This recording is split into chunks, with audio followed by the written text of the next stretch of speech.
Bonjour à toutes et à tous, on commence ce tour de la presse sportive en Angleterre avec de grosses difficultés à venir pour Manchester United. Hier, les Red Devils ont publié un communiqué indiquant que des cas de Covid-19 avaient été détectés au sein de leur effectif. Résultat, ils ont dû annuler leur match de préparation prévu hier contre Preston North End.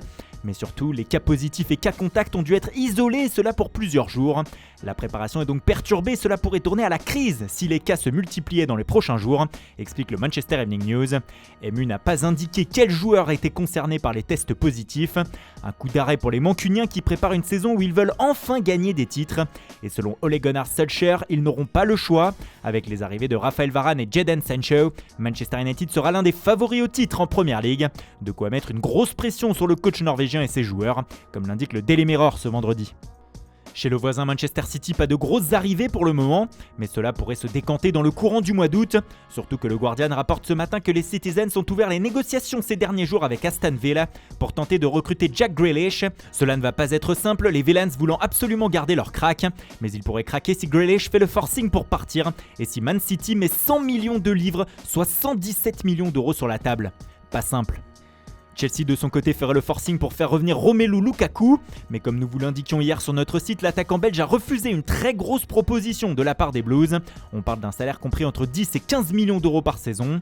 Ce matin, la Gazzetta dello Sport poursuit le feuilleton en expliquant pourquoi le buteur de l'Inter a refusé de retourner en Angleterre. Il y a 4 raisons. La première, c'est qu'il a un mauvais souvenir de son passage à Londres, que ce soit sportivement ou médiatiquement, les tabloïds étant durs avec lui. Surtout, il a une grande reconnaissance envers l'Inter qu'il a aidé à devenir l'un des meilleurs attaquants du monde depuis 2019. L'amour que lui portent les supporters interistes le touche également. Et enfin, il veut relever le défi fou de gagner de nouveau le Scudetto, mais cette fois-ci sans Antonio Conte. La concurrence sera rude cette saison cependant, notamment avec le probable retour au premier plan de la Juventus. La vieille dame qui continue de faire le forcing pour Manuel Locatelli, comme vous le voyez en dessous de l'encart sur Lukaku. Mais attention, Liverpool serait entré dans la danse pour le milieu de Sassuolo selon le média. Le feuilleton continue. Autre dossier qui tient en haleine les amateurs du mercato, c'est celui de Ilaix Moriba. Prolongera au Barça ou pas? Hier, le journal Sport rapportait que l'optimisme était de mise au sein du FC Barcelone pour un accord très bientôt. Et bien ce vendredi, changement d'ambiance. Le média explique qu'il y a eu un retournement de situation radical sur ce cas. Face au manque de volonté du clan Moriba de négocier, le Barça a décidé d'arrêter les pourparlers. Le signe que les Blaugrana sont prêts à laisser partir leurs pépites. On aurait une réponse d'ici quelques semaines, sans aucun doute. L'autre ogre espagnol, le Real Madrid, essaie lui toujours de faire venir Kylian Mbappé, mais selon Marca avec une stratégie qui consiste à attendre, car le compte à rebours est lancé sur le dossier de l'international français. En effet, le média rappelle que le champion du monde 2018 a dit au Paris Saint-Germain qu'il ne prolongerait pas son contrat. Et désormais, le temps joue en faveur du Real, car à un an de la fin de son contrat, Mbappé sait que le PSG ne veut absolument pas le laisser partir gratuitement en juin 2022. Pourtant, c'est ce qui pourrait arriver l'an prochain, et le Real sera à l'affût selon le journal. Et si Paris se résigne à le vendre dès cet été, les Madrilènes seront là aussi, eux qui ont une enveloppe de 200 millions d'euros apparemment pour l'acheter. Bref, en résumé, le Real se montre confiant. Toujours au PSG, Arnaud Calimundo ferait l'objet d'un intérêt du Betis Séville selon Estadio Deportivo.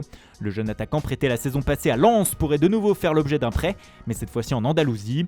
Enfin, pour être complet sur le mercato en Ligue 1, le journal Super Déporté met un coup de frein ce matin à la possible arrivée de Daniel Vass à Marseille. Selon le média, le Danois est bien plus proche de faire son retour à l'entraînement du côté de Valence plutôt qu'à la commanderie. Et on termine par José Mourinho qui est désormais l'entraîneur de l'AS Roma et le Portugais fait très peur à toute l'Italie à en croire le Corriere dello Sport du jour. Pourquoi? Tout simplement parce que ses joueurs adhèrent à son discours et sont exaltés par ses méthodes de travail et son attitude. Du coup, la concurrence, l'Inter, la Juve ou encore le Milan se méfient de cette équipe de la Roma peut être retrouvée. Le match amical contre Porto mercredi soir a aussi prouvé que cette équipe allait avoir du caractère et ne se laissera pas faire, à l'image de la bagarre générale qui a eu lieu en fin de match après un mauvais geste de Pep sur Mkhitaryan. Bref, le Special One est de retour en Italie et ça va décoiffer. Voilà, c'est tout pour ce matin. Merci pour votre fidélité. Bonne journée à tous et à tout à l'heure pour le JT Foot Mercato avec Antoine Graland.